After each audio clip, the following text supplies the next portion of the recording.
Tonight invites us on a quiet journey. We shall leave the day's commotion beyond the threshold, set aside all our worries, and allow our thoughts to slowly dissolve like soft smoke in the evening sky. This will be a voyage not through space or time, but into the depths of a wisdom that soothes the soul and unveils the secret corners of our own understanding. This will be a philosophical lullaby, one that whispers of the eternal, of what was before us, and of what will remain after. Close your eyes, if that feels comfortable for you, and allow my voice to become your gentle guide, and we shall begin this journey with one of the most ancient and profound stories ever told to humankind. It is a story recounted millennia ago by a great Greek thinker whose name echoes through the centuries, Plato. He invited us to gaze into the very essence of knowledge, into the very nature of what we call reality. This story is veiled in twilight and light, in shadows and in truth. It is the allegory of the cave. It is not merely about ancient prisoners, but about each and every one of us, about our own path toward the light. Imagine this: deep beneath the earth, in a dark, damp cave that stretches into the unknown, people have lived since the moment of their birth. Their lives are an eternal captivity, for from their first moments of existence, they are chained not simply to the ground, but to their very selves, to an immobility that prevents them from turning around or even nodding their heads. Their necks, their legs, all are tightly secured by chains, strong and unseen, yet palpable and insurmountable. These chains are not just a physical restraint, but a metaphor for those internal and external shackles that hold our minds in ignorance. They are facing a wall, always. Their gaze has never touched upon what happens behind or beside them. Their world is the single surface before them, which for them is the one and only indisputable reality. They have never seen the sunlight, never felt the wind on their faces, never heard the rustle of leaves or the song of birds. Their world is a cramped, confining wall, colored only by glimmers and shadows. They do not even know that other people exist, apart from those who are chained beside them. Their knowledge of the world is limited to this narrow, dark space. Every day of their lives is spent in this fixed posture, in this continuous darkness, dispersed only by flickering images. They do not remember another existence, because they have never had one. They were born into these shackles, and their minds have never known the freedom of movement or of a shifting gaze. Their entire life is a process of learning that occurs through only one source, the shadows. They do not know what space is, what depth is, what true form is. All that they perceive are flat, moving silhouettes. Their eyes, having never seen true light, have grown accustomed to this semi-darkness, to these shimmering shadows. Perhaps, for them, this is not darkness at all, but their own unique version of light, for they have nothing with which to compare it. This wall is their universe, their encyclopedia, their one and only school of life. They might not even be aware that they are imprisoned. They simply live as they are used to, just like everyone else around them. Their conversations, if they exist at all, are only about the shadows that drift before them. Imagine their complete and total unawareness. They have never heard of distant stars, of vast oceans, of mountain peaks that touch the clouds. In their vocabulary, there are no words for freedom, horizon, infinity. Their imagination, if it exists at all, is constrained by the dimensions of their cave and the movement of the shadows. They cannot even begin to conceive that beyond this wall there is something else, something more, something real. For them, their reality is the only possible reality, and they live in the complete conviction of this truth. This absolute ignorance is not only about the external world, but also about their own condition. They do not perceive themselves as prisoners, because they do not know what freedom is. They do not understand that they are seeing mere reflections, because they have never seen the originals. This primal condition of existence, as described by Plato, serves as the starting point for reflections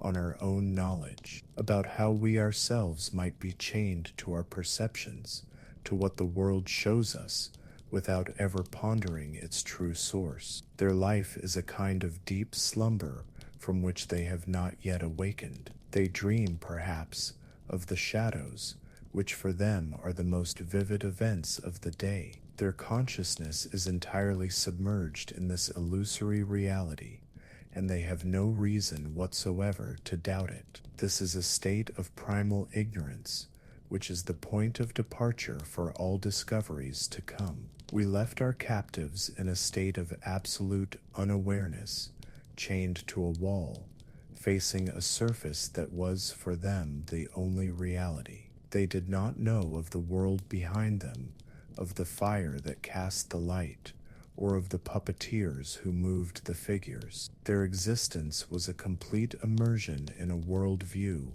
where appearance is truth and the reflection is the original. This is a state that at first glance seems distant from our everyday lives, but if we look more closely, we will see countless parallels. For these people who have never seen anything else, the wall before them is not merely a surface, but their singular, indisputable world. Upon this wall shadows appear.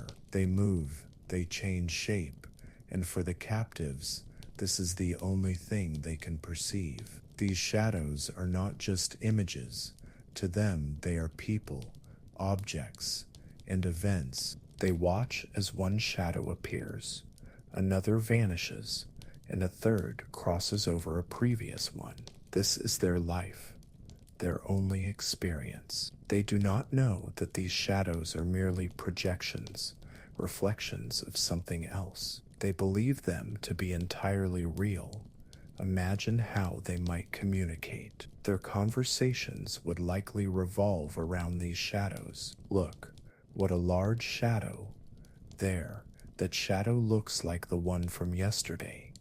This shadow is always chasing that one. They would likely bestow names upon these shadows, classify them, and attribute certain qualities to them. For them, these are not abstract forms. They are their friends, their enemies, their deities, everything that exists in their world. When one shadow appears after another, they might construct logical connections, deriving the laws of the shadow's movements. They might believe that one shadow causes another, or that a particular sequence of shadows signifies something important. This is their science, their philosophy, their history. This complete immersion in illusion is a key aspect that Plato sought to convey. For the captives, reality is that which is accessible through their limited senses, since they see only shadows, and since that is the only thing they have ever seen, they have no reason to doubt their authenticity. They do not know what an original is, so they cannot distinguish it from a copy. This idea is profoundly philosophical.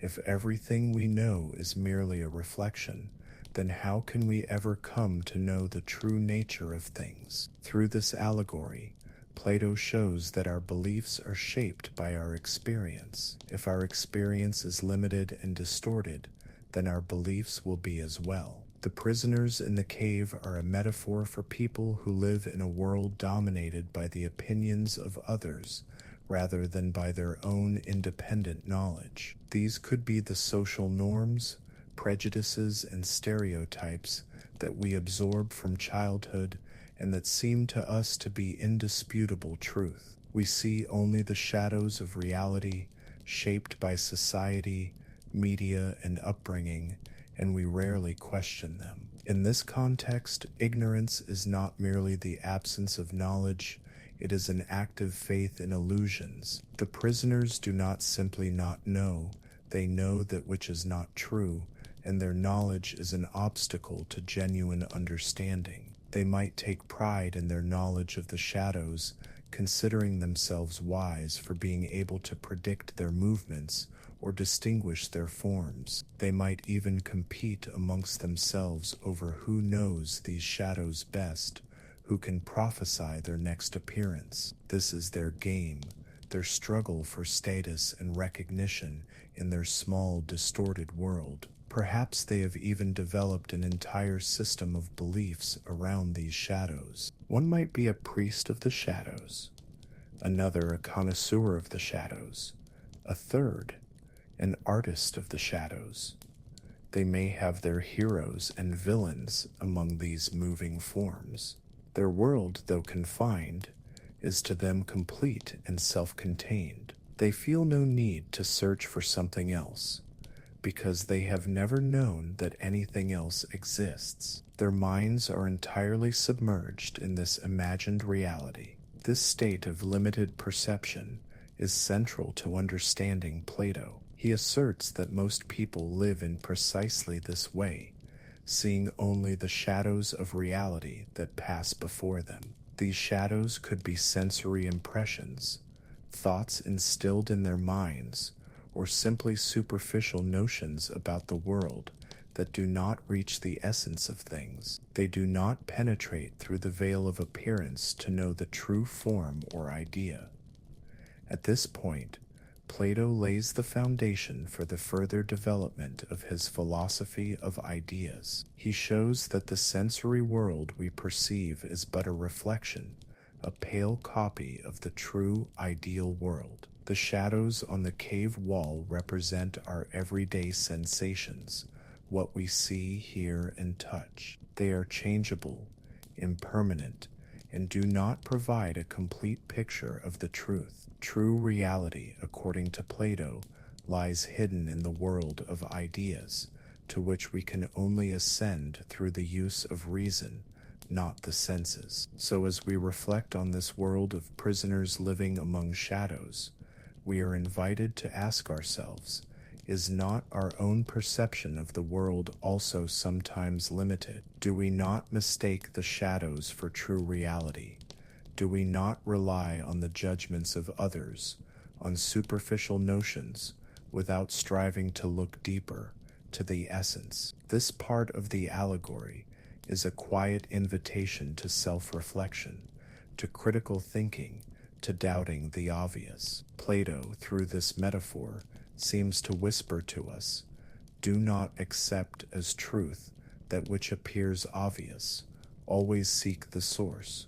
Always ask why. For only when you begin to doubt the shadows can you take the first step toward the light. Only when you understand the limitations of your current perception will you be ready for true knowledge. We have immersed ourselves in the silent world of the captives, who know only the shadows on a wall as their sole reality. Now, the time has come to peer behind their backs, to where the true source of these illusions lies hidden. This is a place unknown to the chained, yet vitally important for understanding Plato's entire allegory. It reveals to us the mechanism by which this deceptive reality is created, and it compels us to consider what it is that shapes our own perception of the world. Imagine that behind our captives, unseen by their limited gaze, a bright fire is burning. This is not merely a bonfire,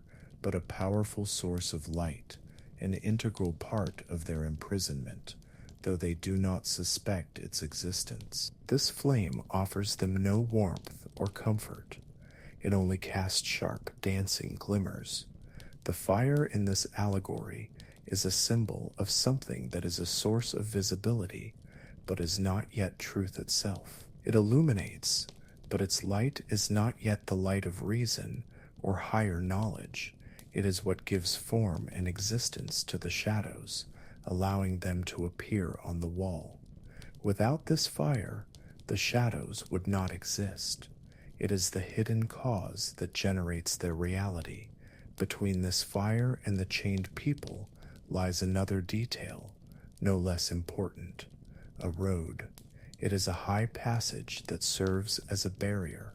Along this road, as if behind a screen that conceals them from the prisoner's eyes, other people are moving. These people carry various objects, raising them above their heads so that their silhouettes are cast upon the cave wall. These objects could be anything: figures of animals, images of people, different tools, anything that can be carried and will create a distinct shadow on the wall. These carriers of objects are a kind of puppeteer. They are the intermediaries who form the worldview that is available to the prisoners. They are not the source of the light, but they are the ones who decide which images will be shown. It is important to understand that these puppeteers may themselves be unaware of their role. They might simply be performing their routine work, carrying objects, without considering that they are creating an entire universe for those who are chained. Or they could be those who consciously manipulate information, presenting only a certain version of reality that is advantageous to them. In this, Plato embeds the idea that our reality is often mediated. We see the world not as it truly is, but as it is shown to us, or as it is shaped by various carriers. These could be educators, thought leaders, the mass media, or even our own preconceptions and filters of perception. Thus, the shadows that the prisoners see on the wall are thrice removed from true reality.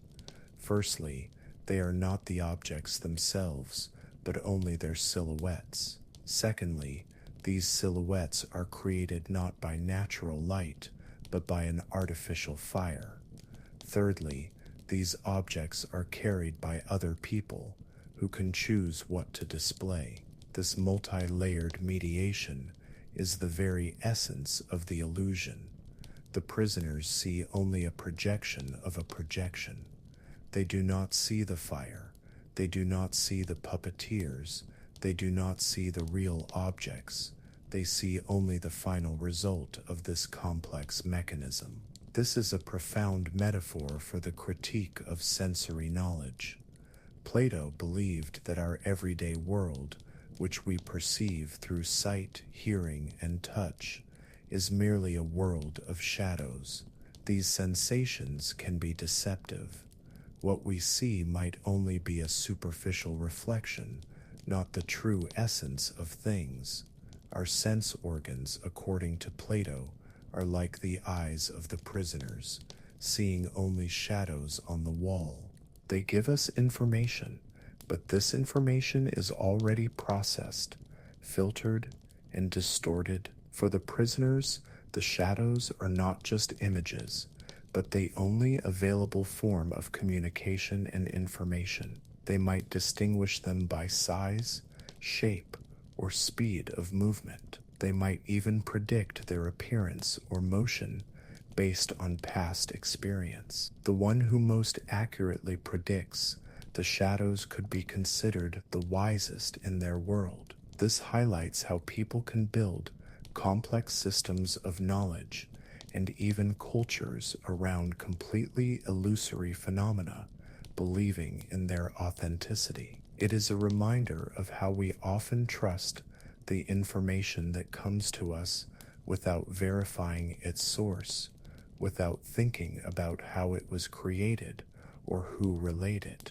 Plato calls on us to recognize that many of our ideas about the world may be shaped not by us, but by others, and may not be based on true substance. This does not mean that everything we see is false, but it is an invitation to deeply analyze the sources of our knowledge. Who are the carriers of objects in our lives? What fire illuminates our reality?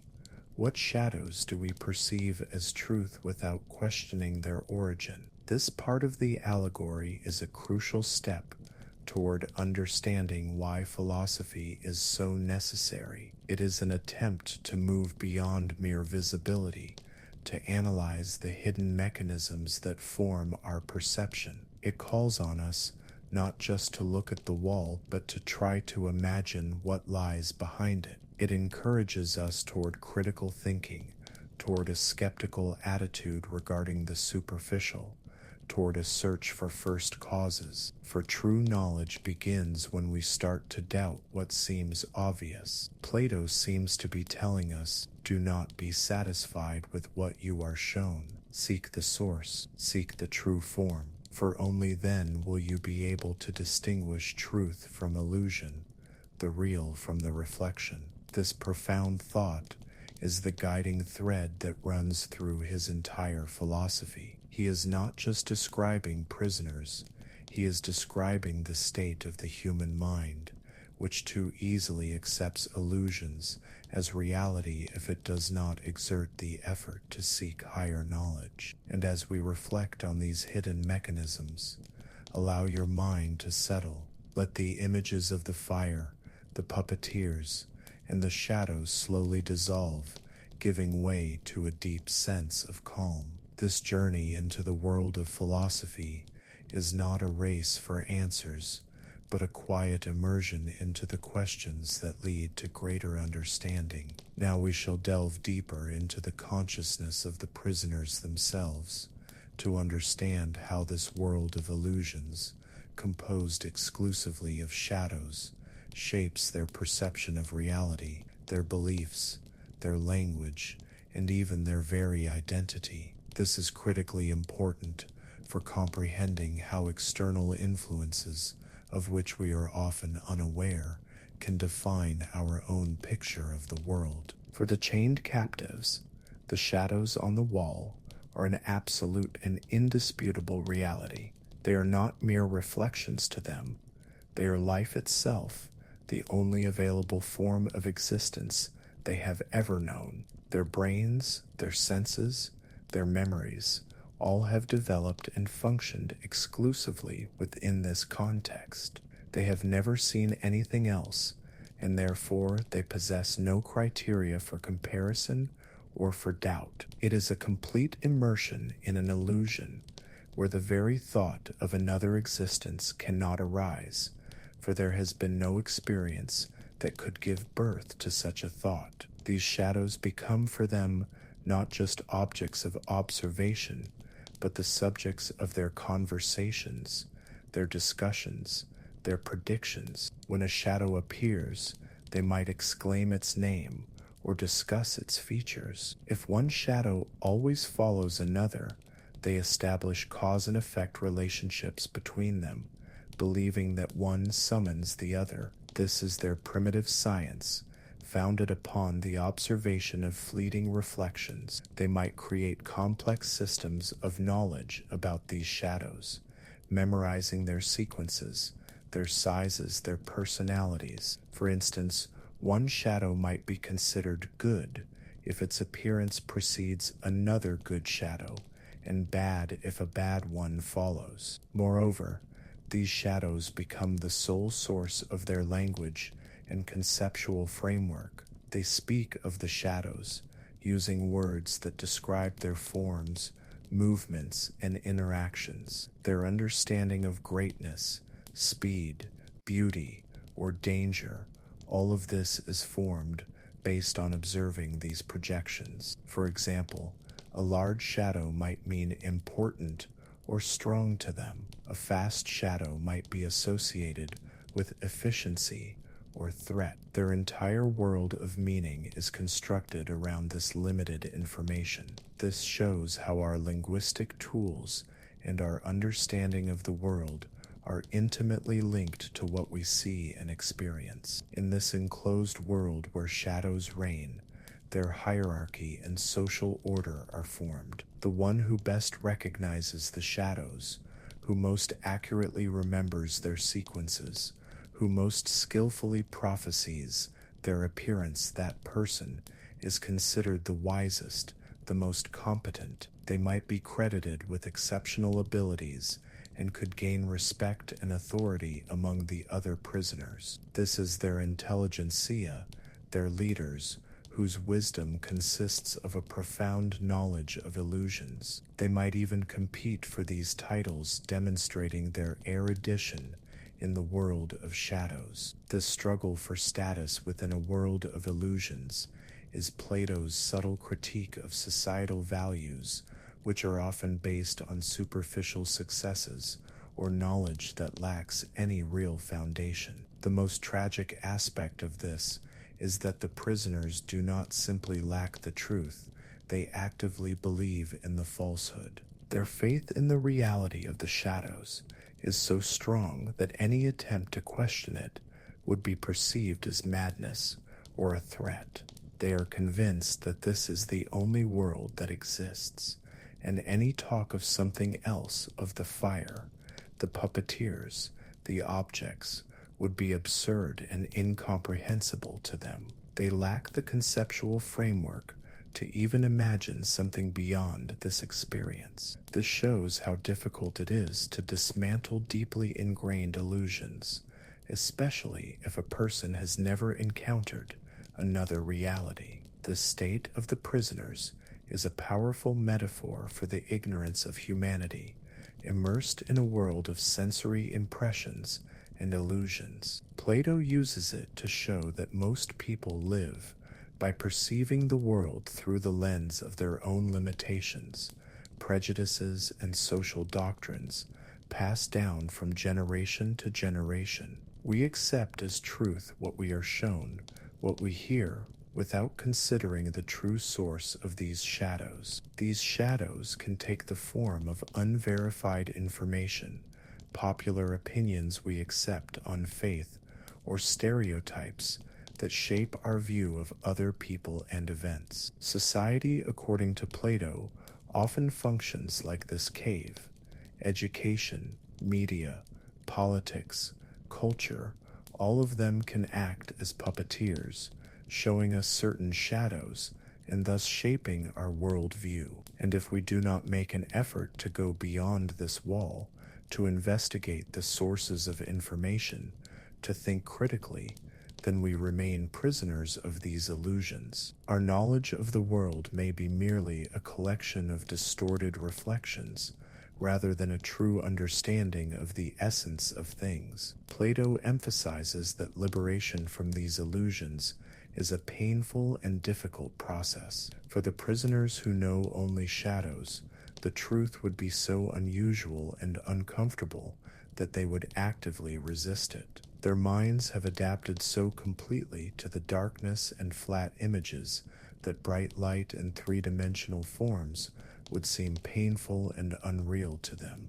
This resistance to truth is not just a conscious rejection, but also an unconscious defense mechanism of a psyche that fears the destruction of its familiar worldview. Therefore, when we observe the world of prisoners who see only shadows, we are seeing a profound metaphor for our own condition. It is a call to awaken consciousness, to seek deeper understanding, to overcome superficiality. It is a reminder that true knowledge requires effort, a step beyond our comfort zone, and a readiness to face the pain that the light of truth can bring. For only when we recognize illusions as illusions can we begin our journey toward true knowing. At this point, Plato lays the groundwork for his teaching that true knowledge is not sensory knowledge. It is not what we see or hear. True knowledge is intellectual knowledge, the cognition of the ideas,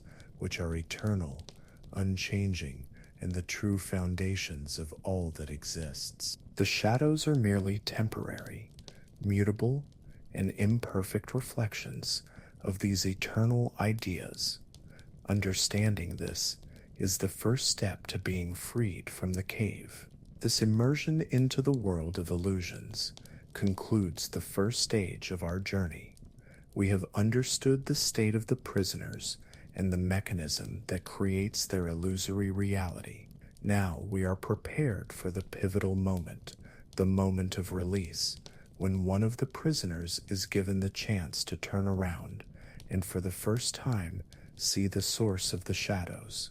This will be the first painful step toward the awakening of truth. We have delved into the world of shadows and understood how deeply illusions became ingrained in the consciousness of the prisoners. Now the time has come for the key, pivotal moment in Plato's allegory of the cave, the moment of liberation. This is not merely a physical unshackling, but a symbolic act that signifies the beginning of a philosophical awakening. It is painful, it is uncomfortable, but it is this very act that opens the path toward true knowledge. Imagine one of the prisoners, whose fate is unknown but whose thirst for truth was perhaps subconsciously smoldering, suddenly finds himself free from his chains. Perhaps he was freed by some external force, some thinkers who had already walked this path, or perhaps he himself, through some inner impulse, something that surpassed ordinary ignorance, was able to break the chains. This moment is exceedingly important, for it symbolizes the beginning of a conscious departure from the state of ignorance. It is the first step toward a philosophical insight when a person realizes that their prior existence was limited. The first thing the freed prisoner feels is discomfort and pain. His body, accustomed to immobility, aches with every movement.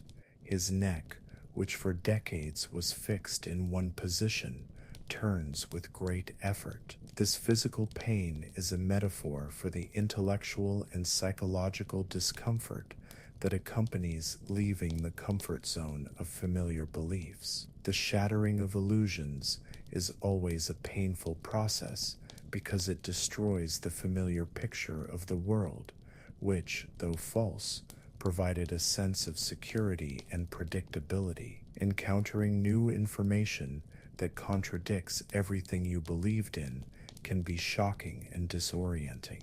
When the prisoner turns his head, his gaze for the first time falls upon the source of light, the fire burning behind him. This is the first ray of real, albeit artificial, light that he has seen in his entire life. However, this light, unlike the shadows, is blinding. His eyes, accustomed to the semi-darkness and blurry silhouettes, cannot immediately adapt to the bright flame. He feels a sharp, unbearable pain, and the natural reaction is the desire to turn away, to return to the familiar darkness, to the known and safe shadows. This pain and blindness are symbols of the fact that truth is not always pleasant or easily accessible. It can be agonizing if it shatters our illusions and habitual notions.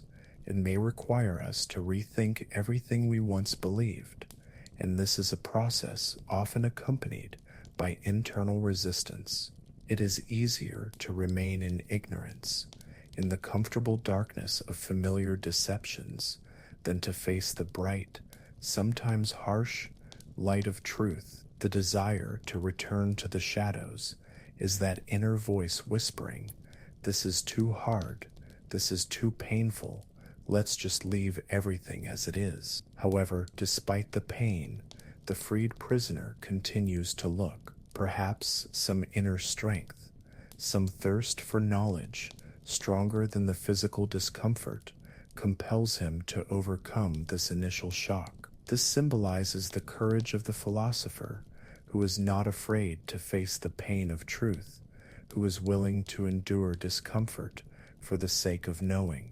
This is the first step on the path to true sight, when a person begins to realize that the world is not only what they have seen before. He begins to notice that the shadows he considered real are now being cast upon the wall by this fire. He sees people moving behind him, carrying objects. He starts to understand that the shadows are merely reflections of these objects, and that they are not independent entities. This is the first moment of insight, when the puzzle begins to come together. He realizes that all his previous knowledge was a delusion, that he lived in a world of illusions. This awareness can be extraordinarily shocking and even cause an existential crisis as his entire former worldview collapses. This moment marks the beginning of the deconstruction of his previous worldview.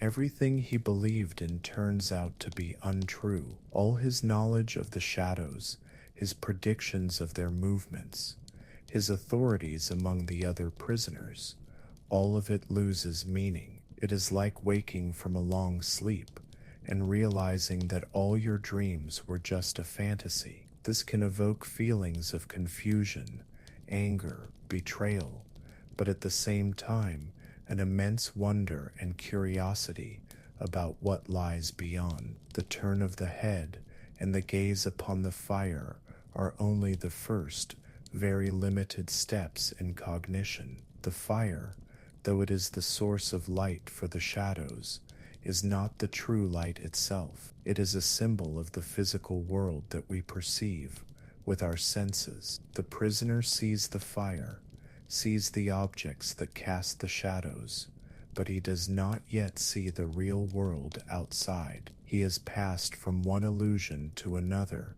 a slightly less illusory one, but one that is still limited. He now understands that the shadows are not the truth, but he does not yet know what the truth actually is. Through this episode, Plato emphasizes that the path to truth is gradual. It does not happen instantly. The rejection of some illusions leads to the discovery of others, to deeper layers of reality. Each step is difficult, but necessary. This initial experience of pain and discomfort is an essential part of the process of knowing.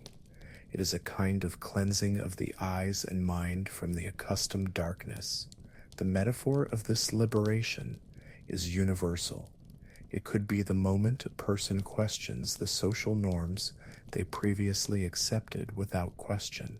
It could be the moment they become aware of the manipulation of information they once trusted.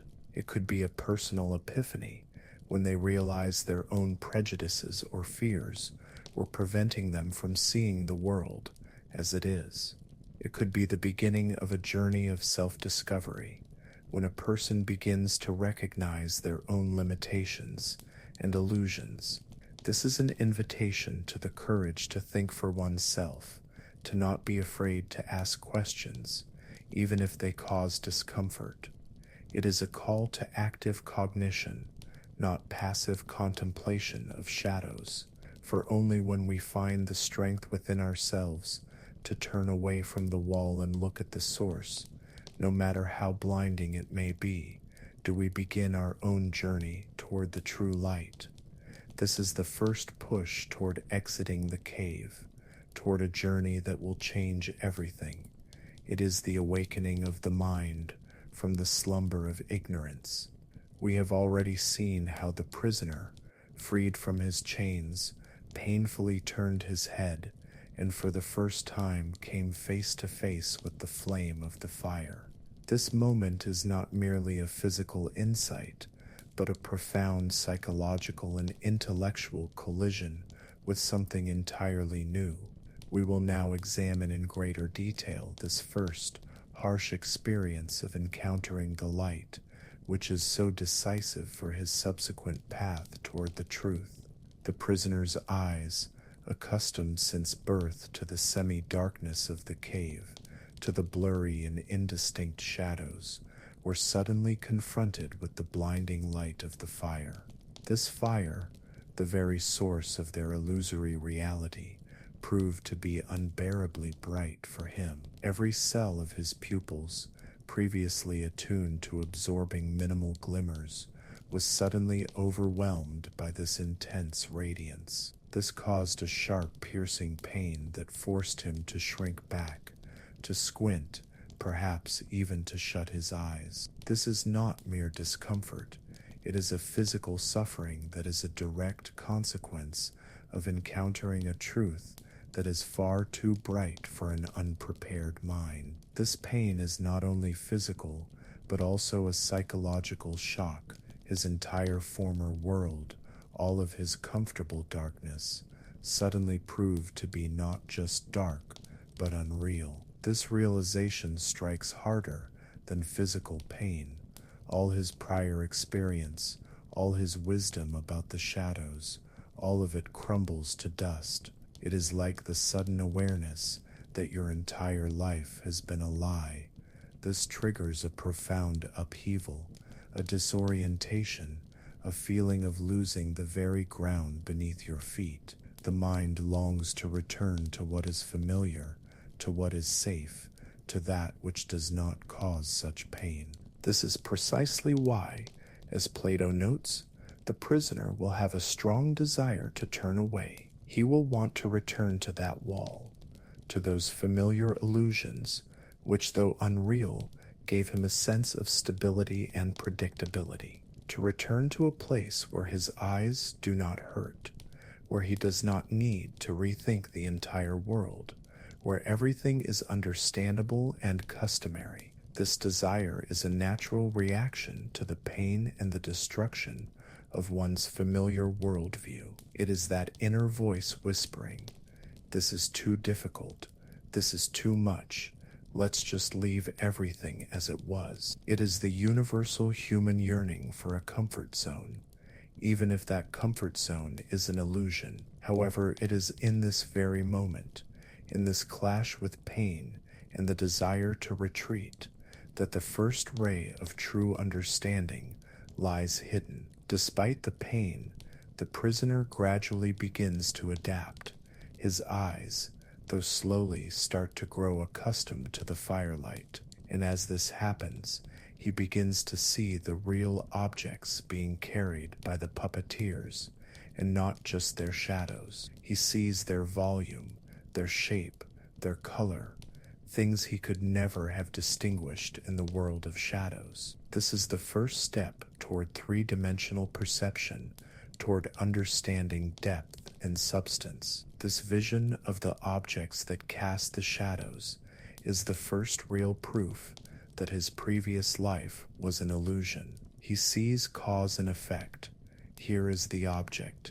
Here is its shadow. He understands that shadows are merely pale reflections, not the essence of things themselves. This is a moment of critical reassessment, as his mind begins to form new connections, new concepts. He starts to understand that the world he knew was just a facade, behind which lay another, more complex reality. This is the moment when doubt transforms into knowledge, and confusion into the first, albeit painful, understanding. This encounter with the fire and the objects, though only an intermediate stage, is exceptionally important. It symbolizes the transition from complete ignorance to an initial limited cognition. The prisoner now understands the mechanism of the shadow's creation.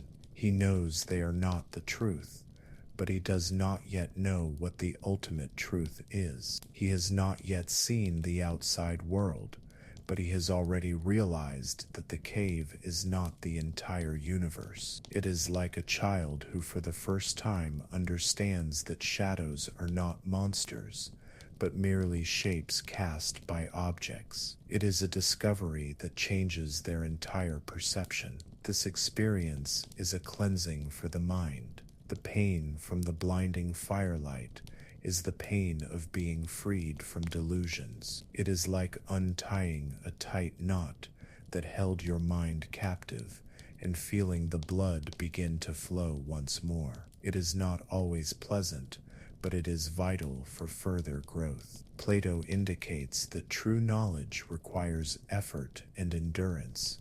It is not given easily. One must pass through pain and discomfort to reach a higher level of understanding. This moment is also a metaphor for the initial stage of philosophical inquiry. When we first encounter complex philosophical questions, they can seem incomprehensible, frightening, even painful. We might feel the urge to retreat, to return to familiar simple answers. But it is precisely this overcoming of discomfort, this willingness to look beyond the obvious, that allows us to take the first step toward deeper understanding. It is the moment we stop merely consuming information and begin to analyze it, to question it, to seek its sources. Plato emphasizes that this transition is gradual and requires time. The eyes cannot immediately adapt to the light, just as the mind cannot immediately grasp the fullness of truth.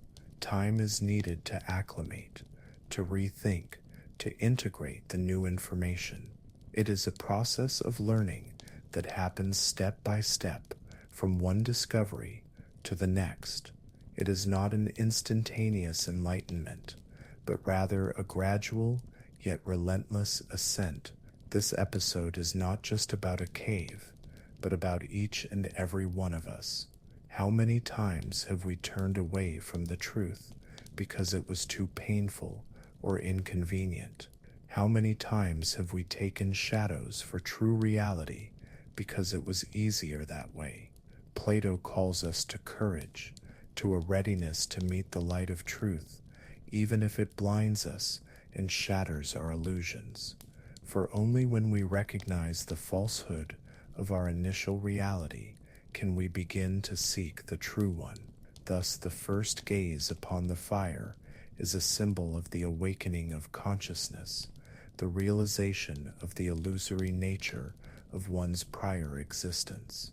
It is a step from ignorance to initial knowledge, which, though painful, is necessary for the continuing journey toward true wisdom.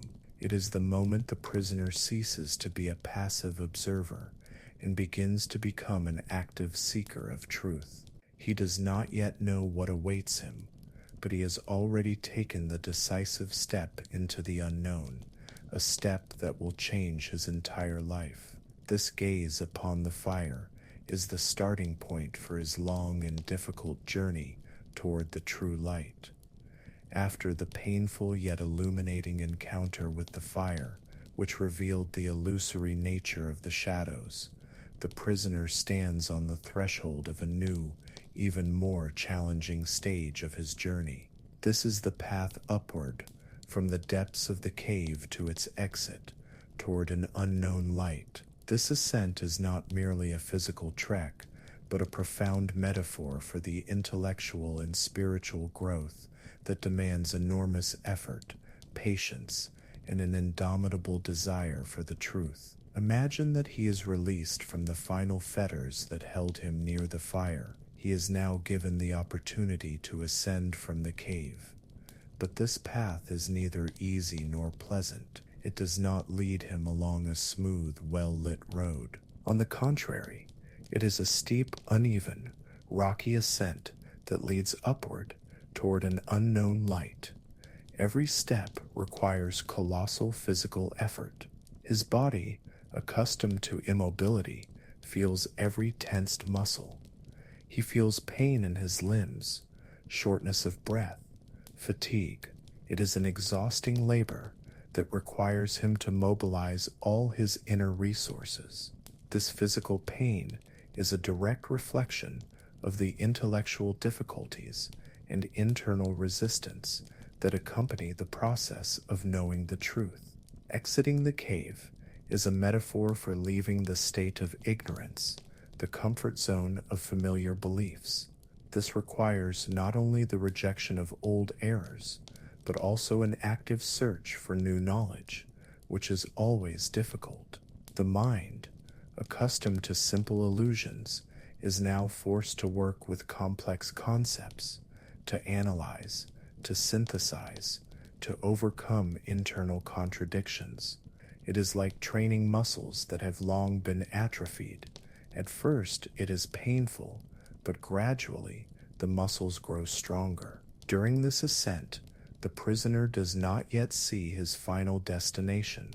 He is moving upward, but the light of the outside world is not yet available to his eyes. He sees only faint glimmers that testify to its existence, but do not reveal its essence. It is like walking in darkness, guided only by a weak sense of direction. He does not know what awaits him, what the reward for his efforts will be. This requires from him a faith in the unknown, a belief that there is something more beyond his current understanding, and that this journey is worth the pain and the effort. The road upward can be dangerous.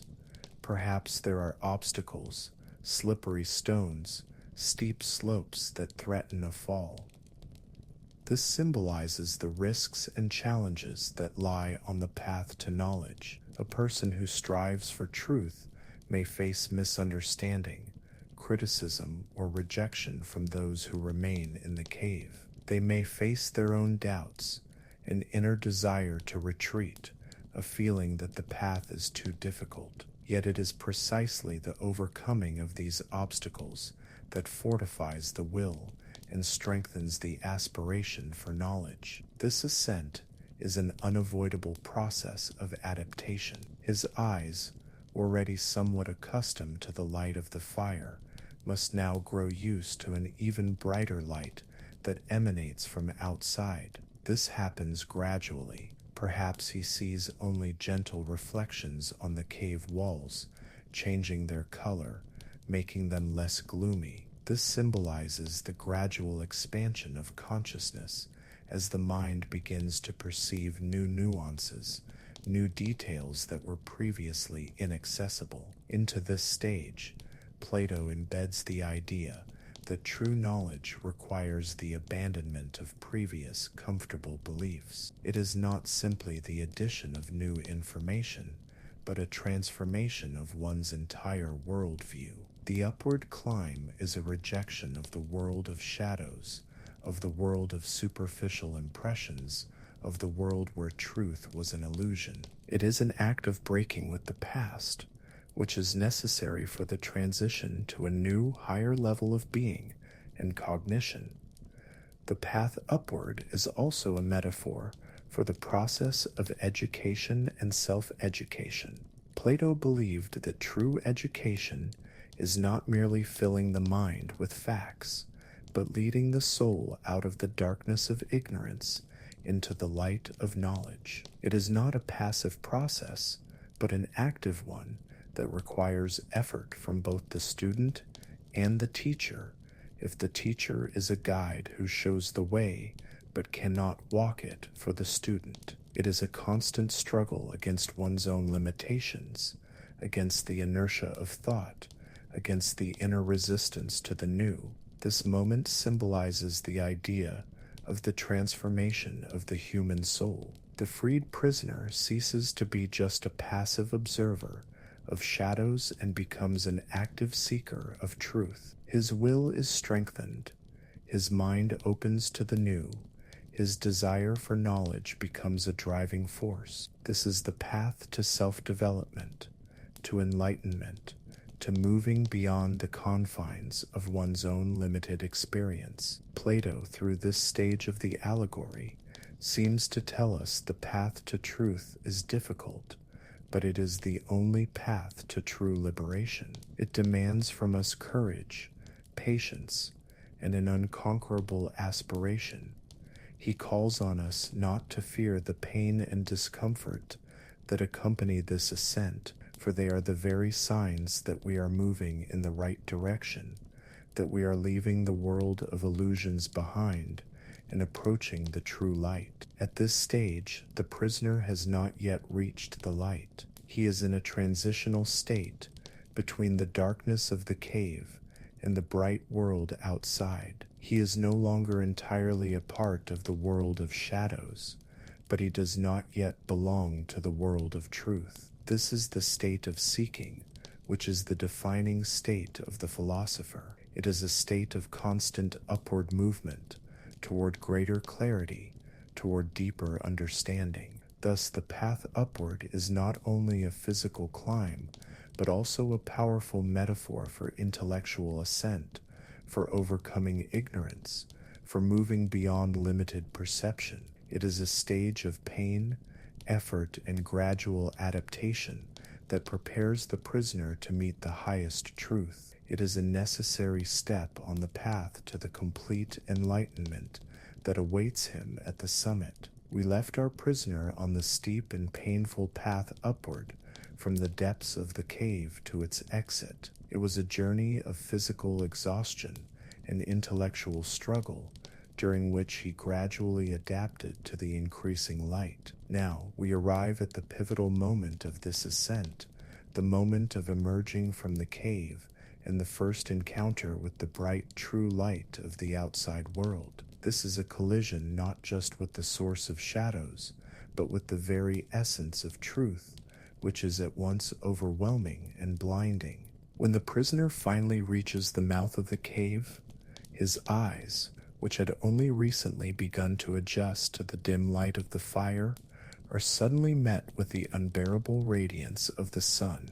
This is not merely bright light, it is a blinding avalanche of light that crashes down upon him, causing an even greater, more excruciating pain than what he felt when looking at the fire. His pupils, accustomed to darkness, constrict from the excessive flood of photons, and he feels as if his vision is being scorched. This is not mere discomfort. It is a momentary blindness, a complete and disorienting overload of the senses. This blindness is a potent metaphor for the overwhelming nature of truth. When a person, accustomed to limited concepts and illusions, suddenly encounters pure absolute reality, it can be a shock. Truth, according to Plato, is not always pleasant or easy to perceive. It can destroy all our previous notions, shattering illusions we have cherished for years. It demands a complete rethinking of everything we believed, and this process can be incredibly painful and disorienting. It is like suddenly finding oneself in the middle of a desert after a lifetime spent in a confined room. The space and light can be excessive and terrifying. The natural reaction to this pain is the desire to turn away, to shut one's eyes, or to return to the cave. This is an internal impulse to retreat, to go back to the familiar, safe environment where one does not have to face such an intense truth. The mind, accustomed to limitation, resists expansion. This shows that the path to knowledge is a constant struggle with one's own resistance, with one's own yearning for comfort, even if that comfort is ignorance. Many people would choose to remain in the cave because the light outside is simply too painful. However, if the prisoner overcomes this impulse to retreat, a process of adaptation begins. This does not happen instantly. His eyes, gradually, step by step, begin to grow accustomed to the new level of light. At first, perhaps, he can only see the shadows of objects in the outside world. This is like a person emerging from a dark room into the bright sun, who at first sees only blurry outlines. This is the first stage of acclimatization to the truth, seeing it not directly, but through its pale reflections. Then his vision gradually improves, and he begins to see the reflections of objects in water, in lakes, in ponds. These reflections are already clearer than shadows, but they are still not the objects themselves. This is the second stage of knowing, understanding that copies exist, which are more accurate than the previous ones. It is like beginning to understand that our thoughts and ideas about the world can be more precise if they are based on observing the reflections of reality and not just the shadows. Only after this is he able to look upon the objects themselves in the outside world, the trees, the flowers, the animals, other people. He sees them in their true form, in their fullness, with their colors and details. This marks a significant breakthrough in his cognition. He is seeing true material reality, which is the source of the shadows and their reflections. It is like a person seeing the real world for the first time after a lifetime of looking only at photographs. And finally, after a long and painful adaptation, his eyes become strong enough to look upon the sun itself. This is the highest moment in his journey. The sun, which is the source of all light and life in the outside world, symbolizes for Plato the form of the good, the highest truth, the source of all being, knowledge, beauty, and morality. It is not just a star, it is the universal principle that illuminates and fills the entire existing world with meaning.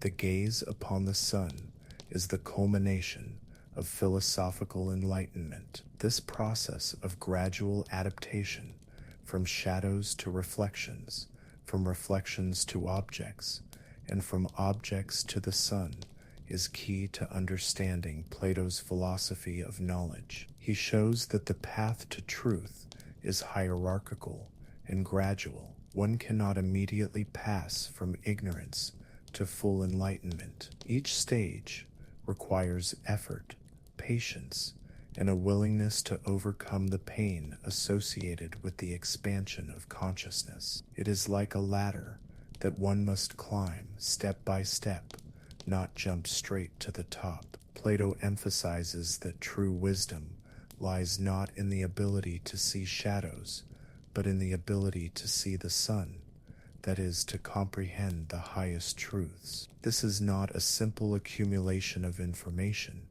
but a deep, transformative understanding that changes the entire essence of a person. It is an understanding not only of what is, but of why it is, what its first cause and purpose are. This difficult ascent to the light is a universal metaphor for any process of learning and growth, especially in the context of philosophy and spiritual development. It requires us to abandon old, limiting paradigms, to overcome our own fears and prejudices, and to be prepared for the fact that the truth may not be what we imagined. It is the unavoidable pain and discomfort that accompany the exit from the zone of ignorance. Plato calls us to constant self-improvement, to a continuous striving for knowledge, even if this path is painful. He indicates that true liberation is not merely physical freedom,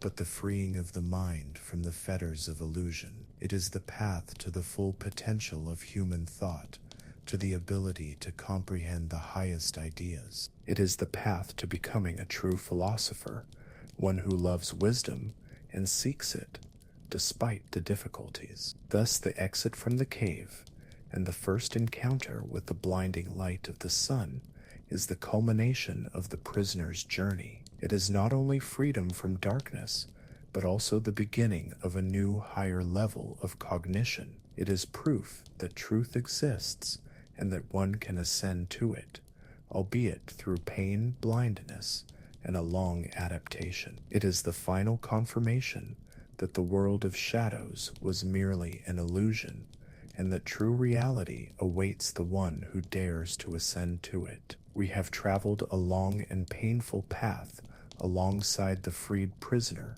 from the darkness of the cave to the blinding light of the outer world. Now that his eyes have adapted to the unbearable radiance, the culminating moment of his enlightenment has arrived, the gaze upon the sun. In Plato's philosophy, the sun is not merely a celestial body, it is the highest symbol, personifying the form of the good, the absolute source of all that exists, of all knowledge, beauty, truth, and morality. This is the pinnacle of his philosophical journey. For Plato, the sun in the Allegory performs the same function in the intelligible world as the physical sun does in the visible world. In the visible world, the sun is the source of light that allows us to see objects, to distinguish their shapes, colors, and sizes. Without sunlight, we would live in eternal darkness, unable to know the world around us. Likewise, in the intelligible world, the form of the good symbolized by the sun, is the light that allows our minds to apprehend the forms, the eternal, unchanging essences that constitute true reality. Without apprehending the form of the good, our minds would remain in the darkness of ignorance, incapable of knowing the true nature of things. The sun is not only the source of light, but also the cause of being for everything in the visible world. It provides the energy necessary for the growth of plants, the existence of animals, for all life processes. It gives the warmth that sustains life. In a metaphorical sense, the form of the good is the same first cause for the world of forms. It is what gives essence and existence to all other forms, the form of beauty, the form of justice, the form of courage. All of them draw their being from the form of the good. It is not just the highest form, but the source of all other forms, which makes it absolutely fundamental. Furthermore, the sun is the source of knowledge. It is its light that allows our vision to function. Our eyes by themselves cannot see. They need an external source of light. Similarly, our mind, though it has the capacity for knowledge, requires the light of the form of the good to apprehend the truth. This is the light of reason that illuminates the path to true knowledge, to the understanding of the eternal and unchanging forms. Plato believes that true knowledge is not just a collection of facts, but a deep understanding of first principles, which is possible only through the apprehension of the form of the good. The sun also symbolizes beauty and harmony. It illuminates the world, making it beautiful, revealing its colors and shapes. In the same way, the form of the good is the source of all beauty in the intelligible world. Everything beautiful that we see is but a pale reflection of the absolute perfect form of beauty, which in turn flows from the form of the good. Apprehending the form of the good allows us not only to see the world of truth, but also to perceive it as something utterly beautiful and harmonious. The form of the good is also the source of morality. For Plato, goodness is not a relative concept, but an objective reality that stems from the highest form. When a person apprehends the form of the good, they understand what true goodness is, what is just, what is right. This knowledge is not merely intellectual, it is also a moral guide. One who has apprehended the form of the good strives to live in accordance with it, to do good, to be just, to seek harmony in their actions. This is not just theoretical knowledge, but a practical guide for living. Thus, for Plato, apprehending the form of the good is the highest goal of the philosophical quest. It is not just the attainment of a certain level of knowledge, but a transformation of one's entire being. A person who has apprehended the form of the good sees the world in a completely different way. They understand that the material world is merely a reflection, and that true reality is the world of eternal and unchanging forms, illuminated by the form of the good. This allows them to live more consciously, more harmoniously, more morally. This experience of apprehending the sun, the form of the good, is so profound and transformative that the prisoner who has lived through it can no longer return to his former state. He has been changed forever. His mind has awakened. His eyes have been opened to the true light. He now sees not just the shadows, but their source, their first cause. This is not simply knowledge, but an absolute understanding that permeates his entire being. Plato believed that only those who have reached this highest level of cognition, that is, philosophers, are capable of apprehending the form of the good. And that is why, in his view, philosophers ought to govern the state, for only they see true goodness, true justice, true truth, and only they can lead society toward an ideal, harmonious existence without relying on illusions and false notions. This is not merely power, but a responsibility that stems from the highest knowledge. Apprehending the form of the good is not the end of the path, but its summit. It is the moment when all the previous stages of knowing, from realizing the illusions to adapting to the light, find their completion and their meaning. It is an absolute understanding that pervades all aspects of being, allowing one to see the world as a single, harmonious whole. This is not just knowledge, but a wisdom that allows one to live in accordance with the truth. It is this gaze upon the sun that is the deepest lesson Plato gives us in the Allegory of the Cave. He calls on us not just to seek knowledge, but to strive for the highest knowledge, for an understanding of what is truly good, what is truly beautiful, what is absolutely true. It is a path that requires effort, but its reward is not just information, but a complete transformative enlightenment that changes one's life and allows one to live in harmony with the real world. This is the goal to which everyone who seeks the truth aspires. We have reached the pinnacle of knowing, the moment when the freed prisoner, having passed through pain and blindness, is able to gaze upon the sun, the symbol of the form of the good. This is not merely a visual perception, but a deep, all-encompassing illumination that transforms his consciousness and grants him an absolute understanding of the truth. This is the culmination of his entire journey and the central point of Plato's philosophy. After a long adaptation, his eyes no longer ache. They have not just grown accustomed to the sun's light,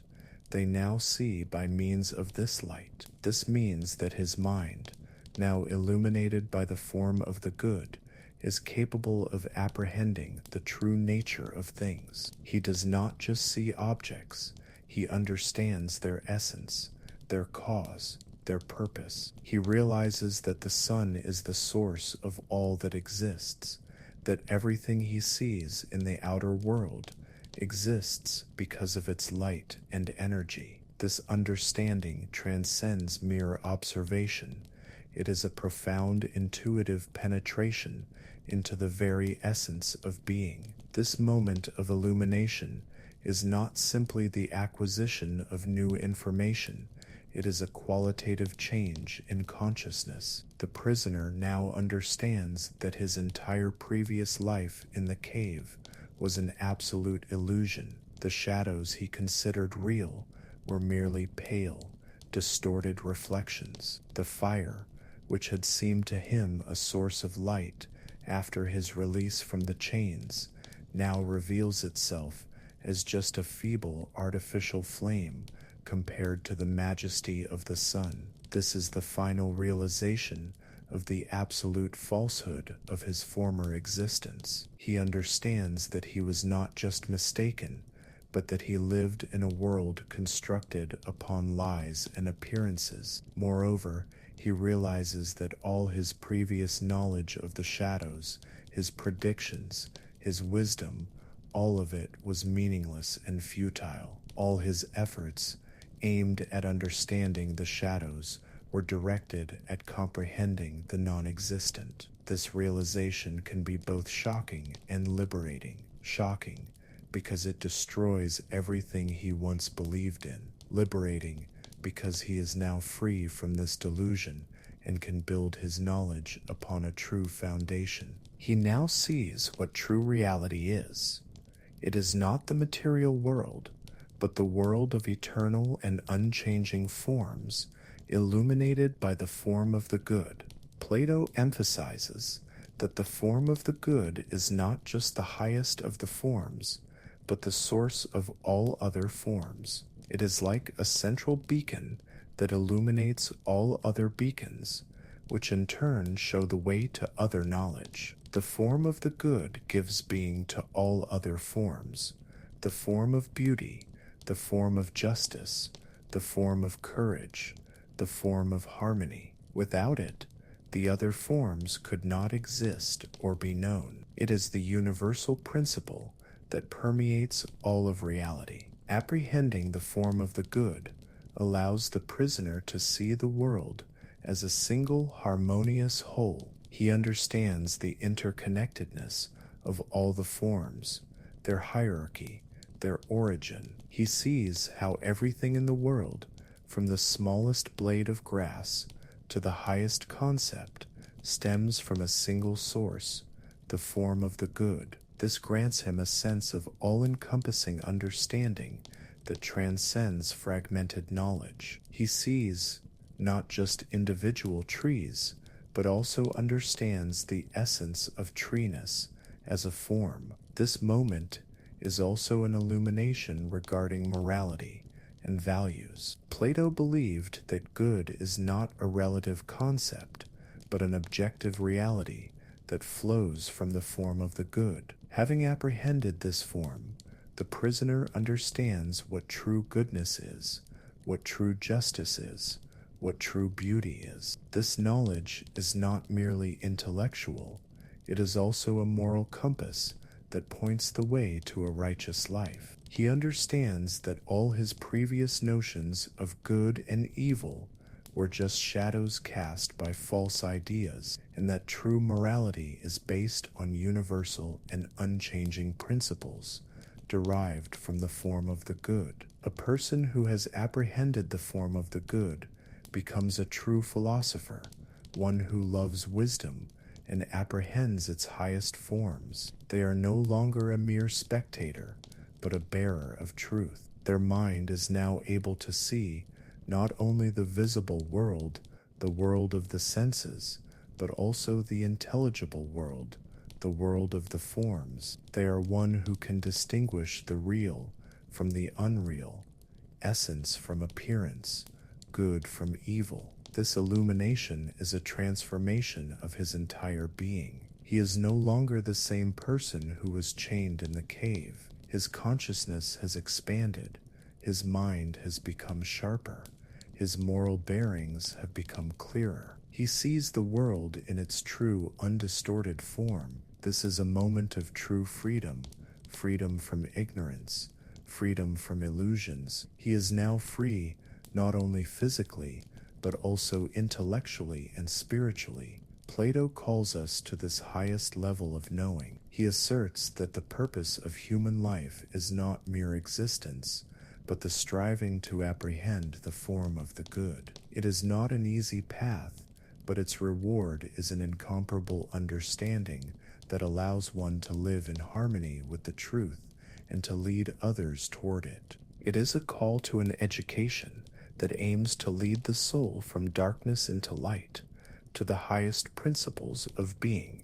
Thus, apprehending the form of the good is not just knowledge, but an absolute, all-encompassing enlightenment that grants an understanding of all being, truth, beauty, and morality. It is the culmination of the prisoner's journey, marking his transformation into a true philosopher, capable of seeing the world as it truly is, and not through the prism of illusions. It is an understanding that changes everything forever. 11. The return to the cave. The burden of acquired knowledge. The freed prisoner has reached the pinnacle of knowing, having apprehended the form of the good and seen the true sun. He is free, enlightened, and could simply enjoy the light of truth in the outer world. Yet Plato, in the most dramatic and profound turn of his allegory, compels the philosopher to return back to the darkness of the cave, back to those who are still chained and living in the prison of illusion. This is not merely an act of goodwill, but the burden of acquired knowledge, an obligation that stems from the highest wisdom. Why would the philosopher seek to return? After all, he knows the cave is a place of darkness, ignorance, and suffering. He knows that those who remained will mock him, will not understand him, and may even be hostile. The return is an inevitable collision with pain, with ignorance, with non-acceptance. However, Plato emphasizes that true knowledge is inseparable from responsibility. One who has apprehended the truth cannot simply leave others in darkness. He feels an inner, irresistible duty to share this light, even if it costs him his personal peace and happiness. This duty stems from a deep understanding of the nature of the good. Because the philosopher has apprehended the form of the good, he now understands that true goodness is not only personal well-being, but the well-being of others. He cannot be truly happy knowing that his former companions in misfortune continue to live in illusions. His knowledge of the form of the good compels him toward justice and mercy. He understands that his enlightenment gives him not only a privilege, but a mission. It is a mission to enlighten others, to lead them out of the darkness, even if they do not want it or do not understand. The return is also an act of gratitude. Perhaps someone or something helped him break free from his chains at the beginning of his journey. Now, he feels he must repay this debt by helping others. This is not just a rational decision, but a deep moral obligation that flows from his new transformed consciousness. He realizes that his individual enlightenment is part of a larger collective good. Furthermore, Plato believed that the highest purpose of philosophy is not only knowing, but also applying that knowledge to improve society. The philosopher who has seen the truth is the only one who can lead the state toward justice and harmony. He doesn't just see the good, he knows how to realize it in the human world. His return to the cave is not only an attempt to free individual prisoners, but also a metaphor for the philosopher king who returns to society to lead it toward the light, relying on his true knowledge. This is service to the common good. This return is exceedingly difficult for the philosopher himself. His eyes, now accustomed to the bright light of the sun, must once again adapt to the darkness of the cave. This again causes pain and discomfort. He sees more poorly in the dark than those who have never left it. This symbolizes that a person who has grasped higher truths may seem unfit or strange to those who live in illusions. His language, his thoughts, his values may be incomprehensible to the majority. He may feel lonely, alienated, for his experience is unique and cannot be fully shared. This burden of knowledge means that truth does not always bring comfort. It can be cumbersome, cause suffering, and isolate. The philosopher, who has seen the world as it is, cannot simply forget this and live as before. He now carries this truth within him, and it compels him to act, even when it is not easy. He feels a responsibility for those who remain in the darkness. This is not simply a choice, but the inescapable destiny of one who has attained higher knowledge. Plato calls on us to realize that knowing the truth is not just a personal enlightenment, but also a social duty. It is a reminder that knowledge should be used for the benefit of society, and not just for personal enrichment or satisfaction. A true philosopher is not a hermit who hides in his thoughts, but one who strives to change the world based on the truth. The return to the cave is an act of self-sacrifice. The philosopher sacrifices his peace and comfort for the sake of those who do not yet see the light. He risks being misunderstood, rejected, even punished. This demonstrates a deep moral devotion and a commitment to true goodness that transcends selfish aspirations. Thus, the decision to return to the cave is not merely a plot device, but Plato's profound philosophical thesis on the responsibility of the philosopher to society. It is a testament to the fact that acquired knowledge imposes duties, and the highest duty is the striving to share the truth with those who need it, even if they are not aware of their need. This is a fundamental aspect of Plato's conception of the philosopher's role in the world. We have discussed the profound motivation that compels the philosopher, after apprehending the sun, to return to the darkness of the cave. Now we will focus on the inevitable difficulties he faces upon this return, the problems of adapting to the darkness, which are a mirror reflection of his previous journey toward the light. This confrontation with the reality of the cave after enlightenment is not only physically uncomfortable, but also deeply psychologically draining. After a prolonged stay under the blinding radiance of the sun, the philosopher's eyes have become so accustomed to the bright light that upon returning to the cave, they once again experience shock and discomfort. Now it is not the light, but the darkness that seems unbearable to him. His pupils, which were narrowed to their limit to protect against the sun's rays, cannot immediately widen to capture the dim glimmers in the cave. He becomes blind in the very environment that was once his only world. His vision is no longer attuned to discerning shadows, but on the contrary, seeks a light that does not exist in the cave. This creates a feeling of complete helplessness and disorientation. This blindness in the dark is a powerful metaphor for the intellectual and social discomfort that an enlightened person feels upon returning to a society living in ignorance. The philosopher's mind, which has apprehended the higher forms and seen true reality, is now unable to see the world as the chained prisoners do. His system of values, his priorities, his language, all have become alien to those who remain captive to illusion. He no longer comprehends their games with the shadows, their priorities, their disputes. What is important to them now seems meaningless and trivial to him. His language also becomes incomprehensible when he tries to speak of the sun, of the forms, of the real objects.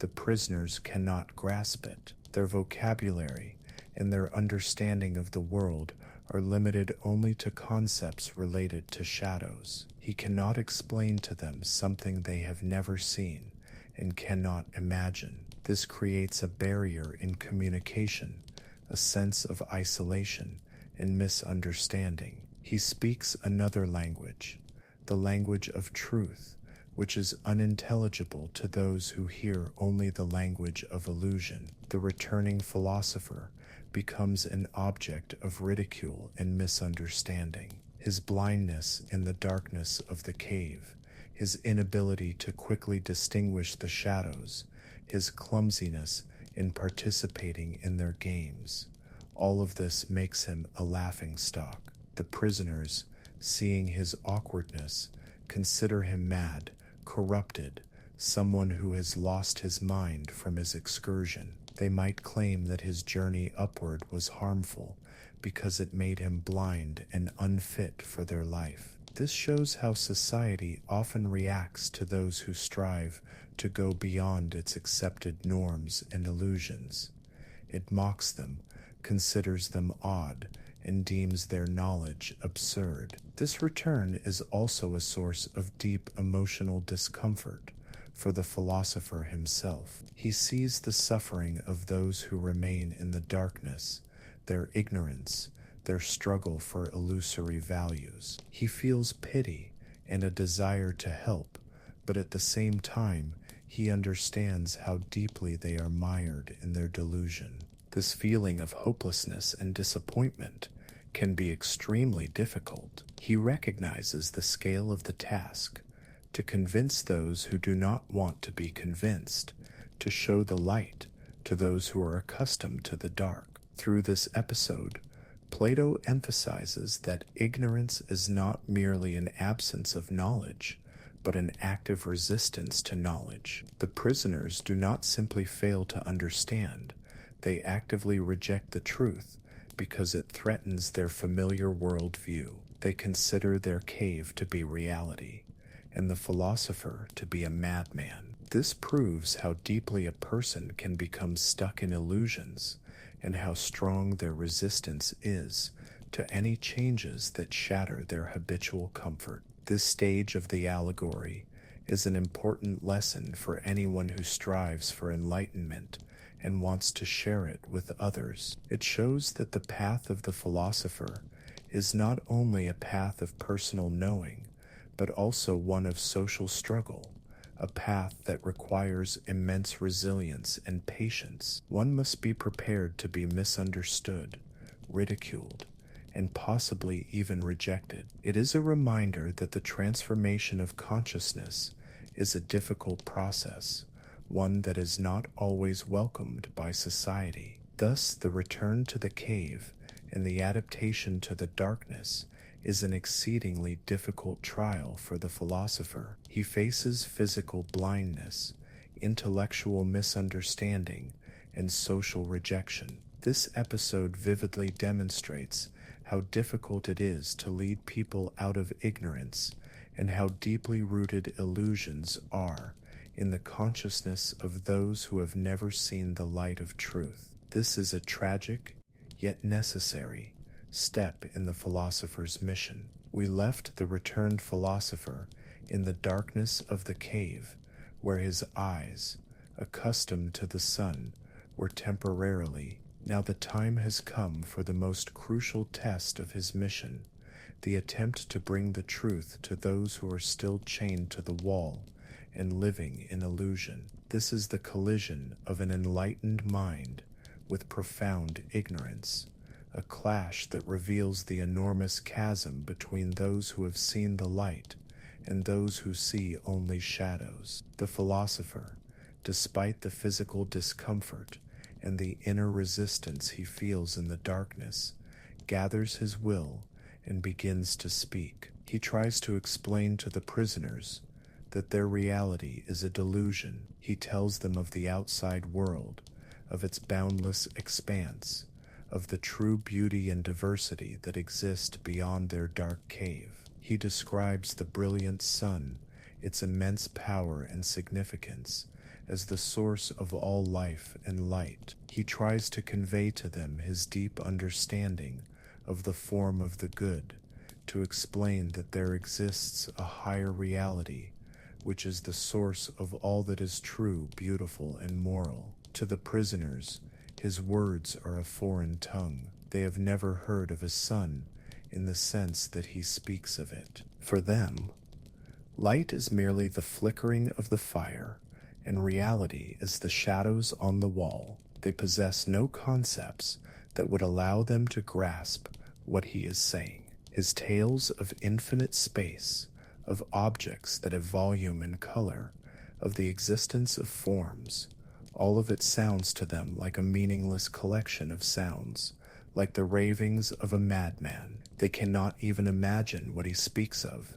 because their imagination is limited only by their experience of life in the cave. This is a reminder of how difficult it is to explain something fundamentally new to someone who lacks the prior experience or the categories to understand it. The philosopher's attempt to explain the mechanism of the shadow's creation, the fire, the puppeteers, the real objects casting the shadows, is also met with resistance. The prisoners, perhaps, consider his words an insult to their knowledge. After all, they have spent years studying the movement of the shadows, giving them names, building their wisdom around them. And now someone comes and says that all of it is nonsense, an illusion. This provokes deep indignation and anger, because he is destroying their familiar picture of the world, their comfort zone, their sense of self-importance. It is a threat to their very identity. Plato shows that a truth which lies beyond familiar notions is often met with misunderstanding and resistance. People living in ignorance are not just incapable of grasping the truth, they actively resist it because it demands that they rethink everything. It forces them to admit that they were wrong, that their lives were built on a delusion, and this is extremely painful for human pride. They do not want to acknowledge that their leaders and connoisseurs of the shadows were just as imprisoned as they were. Moreover, the prisoners, seeing the philosopher's blindness in the darkness of the cave, his inability to quickly distinguish the shadows, take this as proof that his journey was harmful. They say, "Look, he went upward and returned with ruined eyesight.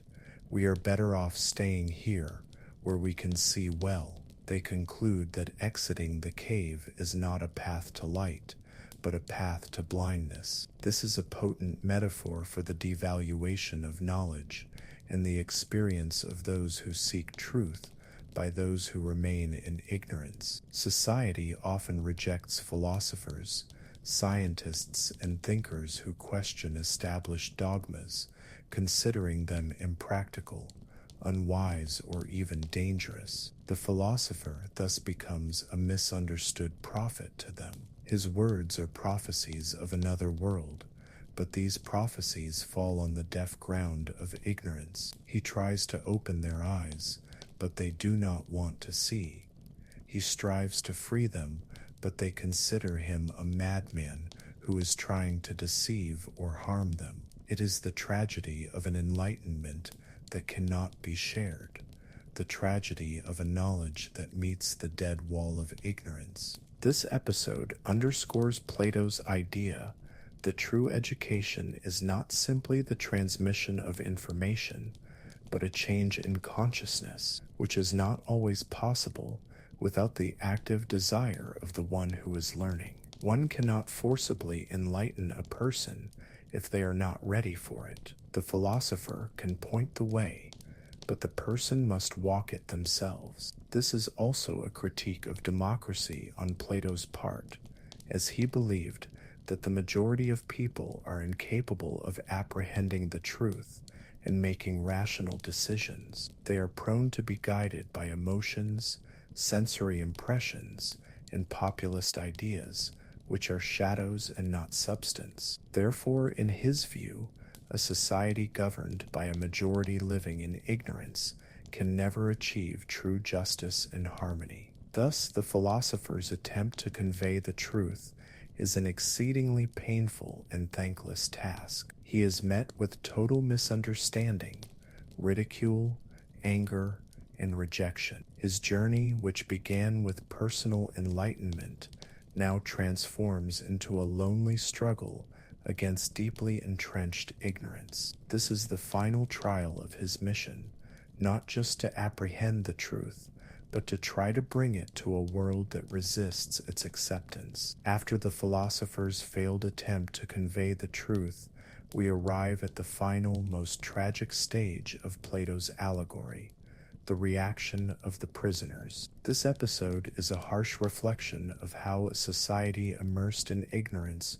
responds to those who dare to challenge its established illusions. It reveals the depth of resistance to change and the danger that awaits a prophet who brings an uncomfortable truth.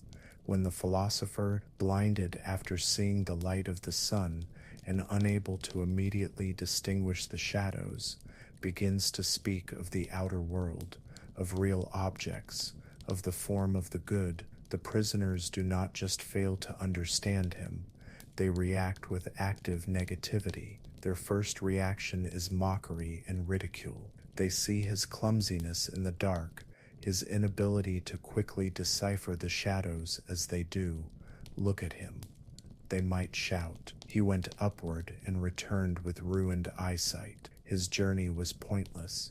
It only made him worse." They consider him a madman, his words nonsense. They ridicule him for having failed in their own limited world. This shows how easily the majority can devalue knowledge that lies beyond their comprehension and mock the one who carries it. This ridicule quickly escalates into outright rejection and hostility. The prisoners do not simply disbelieve him, they feel that he is threatening their one and only familiar world. His stories of another reality destroy their illusory stability. If his words are true, then everything they believed in, all their knowledge of the shadows, their achievements in predicting them, their hierarchy, their meaning in life, all of it turns out to be nonsense. This is exceedingly painful and unacceptable for the human psyche, which is prone to defending its beliefs.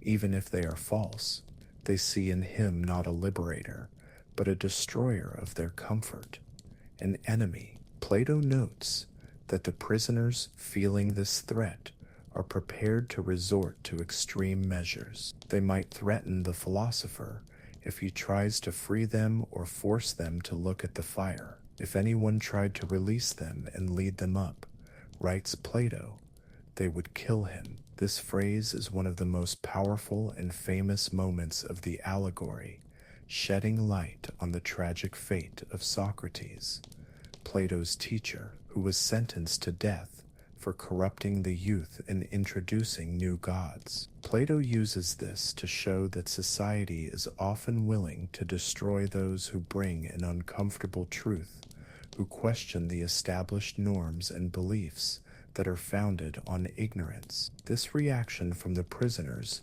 symbolizes ignorance that evolves into aggression. It is not merely a passive misunderstanding, but an active resistance. They fear not so much the truth, but the change it brings. They are afraid to leave their comfort zone, even if that zone is a prison. Their fear of the unknown, their unwillingness to admit their own mistakes, their attachment to familiar illusions, makes them hostile to any attempt at their liberation. This is a universal phenomenon that can be observed in any society where truth conflicts with deeply entrenched dogmas or prejudices. This episode is a critique of ignorance and its dangerous consequences. Plato shows that people living in constant delusion can become so aggressive in the defense of their illusions that they are willing to kill those who try to enlighten them. This is a warning that enlightenment is not an easy process, and that whoever seeks to bring it must be prepared for rejection, conflict, and even danger to their own life. Thus, the society living in ignorance perceives the philosopher not as a savior, but as a threat. His blindness in the darkness of the cave is for them proof of his madness, and his words are an assault on their reality. They do not see his enlightenment, they see only his inability to function in their distorted world. They are imprisoned not only by physical chains, but by the chains of their own minds, of their faith in illusions. Plato, concluding the allegory with this bitter lesson, underscores the loneliness and tragedy of the philosopher in a world that refuses the truth. Yet, despite this, he does not abandon his belief in the necessity of philosophical leadership. Even if the philosopher is rejected or even killed, his mission to strive for the truth and to share it remains the highest goal. His suffering is the price of his knowledge, but this knowledge is the only path to the true good for society. This final part of the allegory is a powerful reminder that the path to truth is difficult and dangerous, not only for the one who seeks it, but also for the one who tries to convey it. It calls on us for self-reflection. Are we not at times those very prisoners, clinging to our illusions and rejecting the truth? And are we ready to take the risk to accept the truth, even if it is uncomfortable and requires us to completely rethink our world? This is the eternal question that remains relevant to this day.